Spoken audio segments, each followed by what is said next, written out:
السلام عليكم ورحمة الله وبركاته. بسم الله الرحمن الرحيم. قال الله تعالى في كلامه القديم وهو أصدق الصادقين. أعوذ بالله من الشيطان الرجيم. بسم الله الرحمن الرحيم.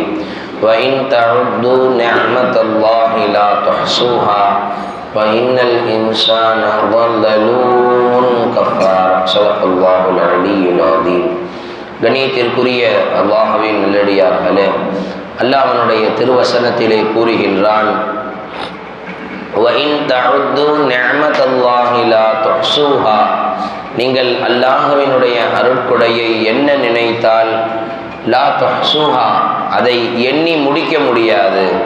லா துஹ்ஸூஹா, அதை நீங்கள் கணக்கிட முடியாது என்று அல்லாஹ் சொல்லிவிட்டு சொல்லுகின்றான், وَإِنَّ الْإِنسَانَ لَظَلُومٌ كَفَّارٌ.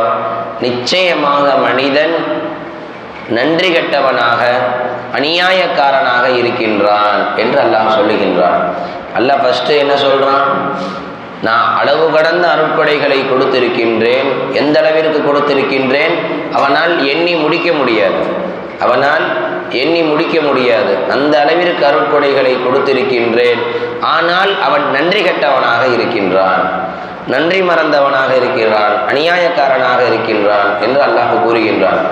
அல்லாஹ் நமக்கு கொடுக்காததை நாம் எண்ணிவிடலாம். அல்லாஹ் நமக்கு கொடுத்ததை ஒரு காலம் எண்ணி முடிக்கவே முடியாது. அல்லாஹ்வினுடைய ஒரே ஒரு அருட்கொடையை அல்லாஹ் நமக்கு ஆயிரக்கணக்கான லட்சக்கணக்கான அருட்கொடைகளை நமது உடலுக்கு உள்ளே வெளியே அல்லாஹ் கொடுத்திருக்கின்றான். நம்ம ஒரே ஒரு அருட்கொடையை கூட எண்ணி முடிக்க முடியாது. ஃபார் எக்ஸாம்பிள், முடி அல்லாஹ் கொடுத்த ஒரு அருட்கொடை. இதை உலகத்திலே உள்ள யாருனாலையாச்சும் எண்ணி முடிக்க முடியுமா? யாராச்சும் சொல்லுங்களேன். ஹசரத், ஒரு நாள் டைம் கொடுங்க, என் தலையில் எத்தனை முடி இருக்குன்னு நான் எண்ணி சொல்லிடுறேன். ஒவ்வொரு முடியும் அல்லாஹ் கொடுத்த ஒவ்வொரு கிஃப்ட்டுங்க. ஒவ்வொரு முடியும் அல்லாஹ் கொடுக்கக்கூடிய ஒவ்வொரு கிஃப்ட்டு. இந்த தலைமுடியை நம்மால் எண்ணி முடிக்க முடியாது. அப்போ தலைமுடி அல்லாஹ் கொடுத்த ஆயிரக்கணக்கான அருட்கொடைகளில் அது ஒரு அருட்கொடை. அந்த ஒரு அருட்கொடையை கூட நம்மால் எண்ணி முடிக்க முடியாது. உடலுக்கு உள்ளே ஒரு உதாரணம் சொல்ல வேண்டும் என்றால், நரம்பு மண்டலம். டாக்டர்கள் சொல்லுகிறார்கள், நமது உடலிலே எந்த அளவிற்கு அதிகமான நரம்பு மண்டலம் இருக்கிறது என்றால், அல்லாஹ் எந்த அளவுக்கு அதை சுருக்கமாக அதை ஜாம் பண்ணி அல்லாஹ் வச்சிருக்கான் அப்படின்னா, அந்த நரம்பு மண்டலைகளை விரிக்க நினைத்தால் இந்த உலகத்தையே சுற்றி விடலாம். ஒவ்வொரு மனிதனுக்கு உள்ளேயும் அவ்வளவு நீளமான நரம்பு மண்டலம் இருக்கிறது. ஒவ்வொரு மனிதனுக்கு உள்ளேயும் அவ்வளவு நீளமான நரம்பு மண்டலம் இருக்கிறது. நம்ம சாதாரண நம்மளால் ஒரு ஒயர், இந்த மைக் ஒயர் சிக்கிக்கிச்சுன்னா நம்மளால் அதை எடுக்க முடியலை. ஹெட்ஃபோன் ஒயர் சிக்கிக்கிச்சுன்னா அது போய் விழுந்துக்கிச்சுன்னா அதை எடுக்கிறதுக்குள்ளே படாத பாடுபடுறோம். ஒரு சால்னா போட்டணும், குருமா போட்டணும், போட்ட முடிச்சு அவுக்க முடியலை. கடைசியில் கட் பண்ணிடுறோம். கத்திரிக்கோலை வச்சு பின்னாடி கட் பண்ணி அதை புரட்டா ஊற்றி சாப்பிட்றோம். அப்படி இருக்கு நம்ம நிலைமை. ஆனால் அல்லாஹு தஆலா நரம்பு மண்டலங்களை நமது உடலுக்கு உள்ளே வைத்திருக்கிறான். அது யாரும் பாதுகாக்கிறான்? அதில் போய் சிக்கு விழுகாமல் அது ஒன்றோடு ஒன்று சிக்கிக்கொள்ளாமல் எந்த அளவுக்கு நரம்புகள் இருக்கிறது? முழு உலகத்தையும் சுற்றிவிடலாம். அல்லாஹ் அக்பர். அவ்வளவு நரம்பு மண்டலங்களை ஒவ்வொரு நாளும், ஒவ்வொரு நிமிடங்களும், ஒவ்வொரு வினாடியும் சிக்காமல் பாதுகாக்கக்கூடியது யார்? அல்லாஹ் பாதுகாக்கிறான். ஒரு அருட்கொடையை நம்மால் எண்ணி முடிக்க முடியாது. அல்லாஹ் கொடுத்த ஒரு அருட்கொடையை எண்ணி முடிக்க முடியாது. அவ்வளவு கோடிக்கணக்கான அருட்கொடைகளை அல்லாஹ் நமக்கு கொடுத்திருக்கின்றான். அல்லாஹ் கொடுத்த ஒரே ஒரு அருட்கொடை இருக்கு. அல்லாஹ் கொடுத்த இந்த கண் பார்வை என்கிற இந்த ஒரே ஒரு அருட்கொடைகளுக்கு ஒரு மனிதன் 1000 வருடம் நின்று வணங்குகின்றான். நன்றி செலுத்தியதாக ஆகிவிடுமா? 1000 வருஷம் தொழுதுட்டான், நான் அல்லாஹ்வுக்கு நன்றி செலுத்தி முடித்து விட்டேன் சொல்லிவிட முடியுமா? இந்த ஒரு கண்ணுக்கு நீங்கள் 1,00,000 வருடம் நன்றி செலுத்தினாலும் அது குறைவுதான். கோடி வருடங்கள் நின்று வணங்கினாலும், ஒரே கண்ணுக்கு சொல்றேன், ஒரு கண்ணு அல்லாஹ் நம்ம கொடுத்ததுக்கு மட்டும் கோடிக்கணக்கான வருடங்கள் நாம் நின்று வணங்கி நன்றி செலுத்தினாலும் அது குறைவுதான். ஹாரூன் ரஷீது பாதுஷா மன்னனிடத்திலே இப்னு சம்மாக் ரஹ்மத்துல்லாஹி அலைஹி அவர்கள் ஒரு தடவை வருகிறார்கள். இந்த வரலாறு இப்னு சுயூத்தி ரஹ்மத்துல்லாஹி அலைஹி அவர்கள் எழுதிய தாரீகுல் ஹுலஃபா, ஹலீஃபாக்களினுடைய வரலாறு என்கிற கிதாபிலே பதிவு செய்யப்படுகிறது. மேலும் இப்னு கசீர் ரஹ்மத்துல்லாஹி அலைஹி அவர்கள் எழுதிய பிதாயா வன் நிஹாயா என்கிற இரு கிதாபுகளில் பதிவு செய்யப்படுகிறது. பிதாயா வன் நிஹாயா என்பது கிட்டத்தட்ட ஒரு 19 வால்யூம் 20 வால்யூம் இருக்கும். ஒரு அரை ரூம் அடைத்திடும், அவ்வளோ பெரிய வரலாறு கிதாப், அரபி கிதாப். இப்னு கசீர் ரஹ்மத்துல்லாஹி அலைஹி அவர்கள் பெருமானார் ஸல்லல்லாஹு அலைஹி வஸல்லம் காலத்திலிருந்து அவர்கள் காலம் வரை உள்ள அனைத்து நல்லோர்களினுடைய வரலாறையும் தொகுத்து எழுதியதுதான் அந்த அல் பிதாயா வன் நிஹாயா என்கிற கிதாப். அந்த கிதாபிலே இப்னு கசீர் ரஹ்மத்துல்லாஹி அலைஹி இவர்களுடைய வரலாறை பதிவு செய்கிறார்கள். ஹாரூன் ரஷீத் பாதுஷா மன்னர், அவர் ஒரு அப்பாசியா காலத்திலே வாழ்ந்த ஒரு மன்னர், ஒரு நல்ல மனிதர், ஒரு நல்ல மாமன்னர். அவரை சந்திப்பதற்காக யார் வருகிறார்கள்? இப்னு சம்மாக் ரஹ்மத்துல்லாஹி அலைஹி அவர்கள் வருகிறார்கள். ஹாரூன் ரஷீத் பாதுஷா மன்னர் கரெக்டாக தண்ணி குடிக்கலான்னு போகிறாங்க. நல்லா கவனிக்கணும் எல்லாரும். ஒரு டம்ளர் தண்ணி அவங்க பயங்கரமான தாகம். அவங்கள்ட்ட பேசுறதுக்கு முன்னாடி சரி ஒரு டம்ளர் தண்ணி குடிப்போமே, தண்ணி குடிக்கலான்னு போகிறாங்க. இவங்க அந்த இறைநேசர், வல்லாஹி நீங்கள் தண்ணி குடிக்கக்கூடாது, வல்லாஹி நீங்கள் தண்ணி குடிக்கக்கூடாதுன்னு சொல்லி தண்ணி குடிக்கிறதுக்கு ஸ்டாப் பண்ணுறாங்க. மன்னர் இவர், ஆனால் அவங்க பெரிய இறைநேசர், அல்லாஹ்வினுடைய வழி என்பதனால் பேச்சை கேட்டு அமைதியாக உட்காந்துடுறாங்க. தண்ணி குடிக்காமல் அமைதியாக உட்காந்துடுறாங்க. ஒரு அரை மணி நேரம் கழித்து இப்போ அதை இறைநேசர் சொல்கிறாங்க, இப்போ உங்களுக்கு கடுமையான தாகம் இருக்குது, இப்போ நீங்கள் எதை கொடுத்தா ஏதாச்சும் ஒன்று கொடுத்தா தான் தண்ணி குடிக்க முடியும்னா எதை கொடுப்பீங்கன்னு கேட்குறாங்க. எதையாச்சும் ஒன்று கொடுத்தா தான் உங்களுக்கு இப்போ தண்ணி கிடைக்கும், எதையாச்சும் ஒன்று கொடுத்தா தான் தண்ணி கிடைக்கும், எதை கொடுப்பீங்க நீங்கள்? என்னுடைய அரசாங்கத்தில் என்னுடைய கசானாவில் உள்ள பாதியை கொடுப்பேன், பாதியை குடிச்சாச்சு இந்த டம்ளர் தண்ணியை நான் குடிச்சிருவேன். இப்போ கொஞ்சம் யோசிச்சு பாருங்க, நம்ம கிட்ட உதாரணமாக ஒரு 500 ரூபா இருக்குன்னு வச்சுக்குவோம். ஒரு பாலைவனத்தில் போயிட்டுருக்கோம், 500 ரூபா இருக்குது, ஒரு பாலைவனத்தில் போயிட்டுருக்கோம். சுற்றி ஊற்றி பார்க்குறோம், தண்ணியே இல்லை. இப்போ தண்ணி போய் ஒரு கடையில் கேட்டால் 500 ரூபான்னு சொல்கிறோம். நம்ம ஊரில் 10 ரூபா ஒரு வாட்டர் கேன், சில இடங்களில் ஃப்ரீயாகவே கிடைக்கும். இப்போ 500 ரூபா கொடுத்தா தான் தண்ணின்னு சொல்லிட்டாங்க. சுற்றி பாலைவனம், 500 கிலோமீட்டருக்கு சுற்றி கடையே இல்லை. நம்ம என்ன பண்ணுவோம்?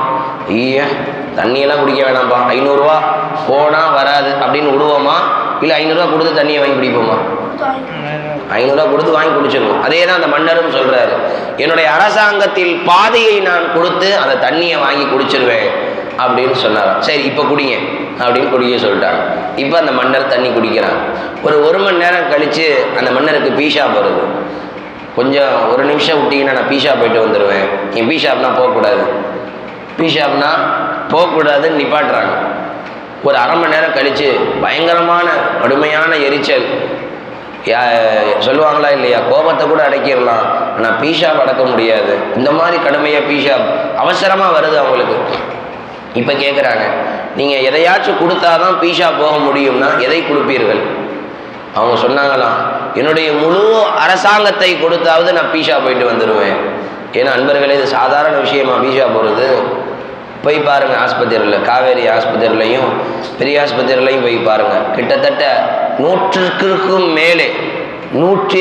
மேலே பல பேர் பீஷா போக முடியாமல் அட்மிட் ஆகிருக்காங்க.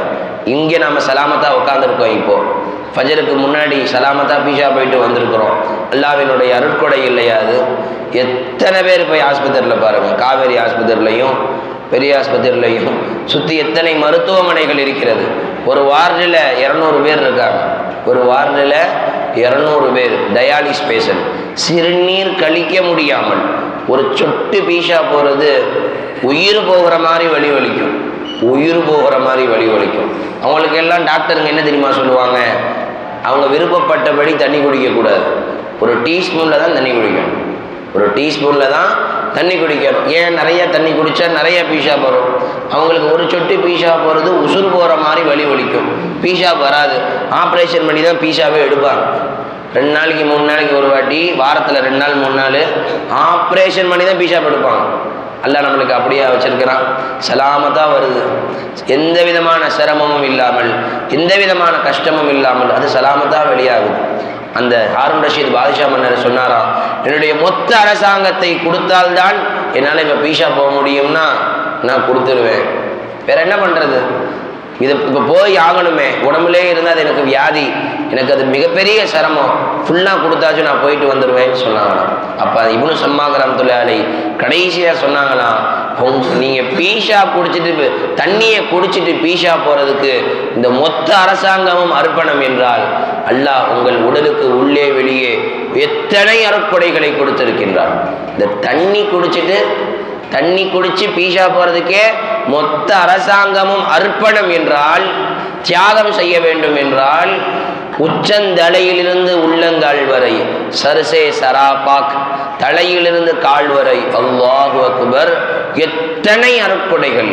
அப்ப நம்ம அல்லாஹ்வுக்கு எவ்வளவு தியாகம் செய்யணும். அப்படி சொன்ன உடனே ஃபபகா ஹாரூன் ரஷீத் பாதுஷா மன்னர், அந்த ஹாரூன் ரஷீத் பாதுஷா மன்னர் அல்லாஹ் கொடுத்த அருட்கொடைகளை நினைத்து அழுக ஆரம்பித்து விட்டார். அல்லாஹ் இவ்வளோ கொடுத்துருக்கானே எனக்கு, இந்த தண்ணி குடிச்சிட்டு பீஷா போகிறதுக்கு மொத்த அரசாங்கமும் அர்ப்பணம் என்றால், என் தலையிலிருந்து கால் வரை கோடிக்கணக்கான அருட்கொடைகளை அல்லாஹ் கொடுத்திருக்கின்றானே, இதுக்கு நான் என்ன செய்ய முடியும், என்ன கைமாறு செய்ய முடியும்.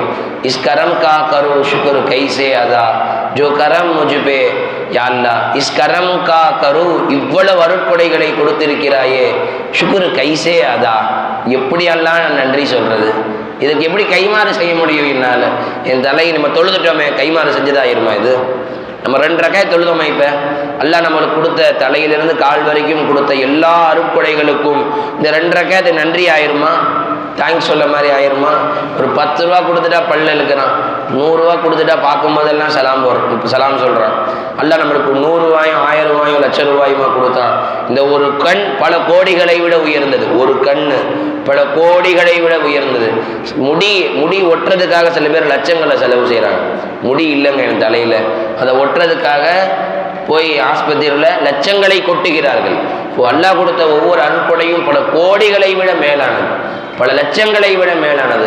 அது அல்லாஹ் நம்ம கொடுத்துருக்கான், நன்றி செலுத்தாமல் இருக்கிறோம். அப்போ ஒரு நாள் என்னுடைய சேகநாயகம் எனக்கு சொல்லுவாங்க, நைட்டு தூங்குறதுக்கு முன்னாடி ஒரு 10 நிமிஷம் உட்காந்துடணும்பா, உட்காந்து தலையிலேருந்து கால் வரைக்கும் அல்லாஹ் என்னவெல்லாம் கொடுத்துருக்கான்னு பாருங்க. எல்லாம் 2 கையை கொடுத்துருக்கல்லாம், காலை கொடுத்துருக்கல்லாம், கண்களை கொடுத்திருக்கிறாய், கேட்கக்கூடிய ஆற்றலை கொடுத்திருக்கிறாய், அல்ஹம்துலில்லாஹ் அப்படின்னு சொல்லிட்டு படுக்கணும்.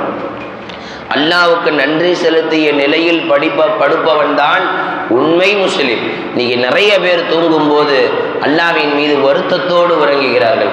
எனக்கு அல்லாஹ் என்னத்தை கொடுத்துட்டான், அல்லாஹ் எனக்கு என்னத்தை கொடுத்துட்டான்னு வருத்தத்தோடு உறங்குபவர்கள் தான் அதிகம். அது ஒரு முஸ்லிமுக்கு அழகல்ல. ஒரு முஸ்லிம் உறங்கும் பொழுது அல்லாஹ்வின் மீது மகிழ்ச்சியான நிலையில், அல்லாஹ்வின் மீது சந்தோஷமான நிலையில், அல்லாஹ்வின் பொருந்திய நிலையில் உறங்குபவன் தான் உண்மை முஸ்லிம். அல்லாஹ் அந்த பாக்கியத்தை நம் அனைவர்களுக்கும் வழங்குவானாக. அல்லாஹ்விற்கு நன்றி செலுத்திய உண்மை நல்லடியார்களாக, நன்றியுள்ள அடியார்களாக அல்லாஹ் நம்மை ஆக்கி அருள் புரிவானாக. சுப்ஹானல்லாஹி பிஹம்திஹி.